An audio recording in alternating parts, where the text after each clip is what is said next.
خدكم بقى معايا النهارده الرحلة من دنفر لنيويورك. صحيت من ساعة، فطرت، رحت الجيم. دلوقتي هلبس وانزل اروح على المطار. خليكم معايا.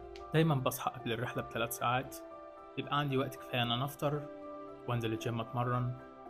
بعد كده برجع اقرا شوية حاجات لو محتاج اقرا حاجة عن الرحلة، باخد شاور وزي ما انتم شايفين بلبس هدومي، وبعد كده بروح على المطار مع الكرو. زي ما انتوا خدتوا بالكم على الانستجرام، رجعت للطيارة الايرباص تاني.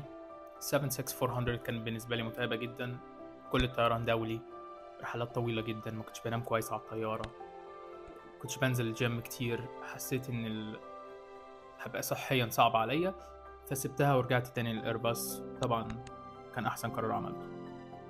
خلصت لبس طبعا ورحت على المطار. كنت الكرو كله طبعا بيبقى مستنيين تحت في اللابي. بننزل ناخد الفان بتاعتنا وبنطلع على المطار. زي ما انتم شايفين كل حاجة نمطية جدا، بس بحب اوريكم برضو شكل اليوم بيبقى عامل ازاي. عملت انا المرة دي الواك اراوند، بصيت على الطيارة من بره. بعد كده رحلة بسيطة جدا 3 ساعات لنيويورك. 50, 40, 30, 20, retard, 5.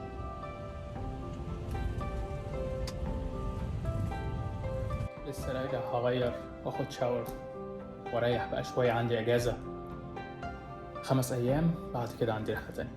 اشوفكم الفيديو الجاي، مع السلامة.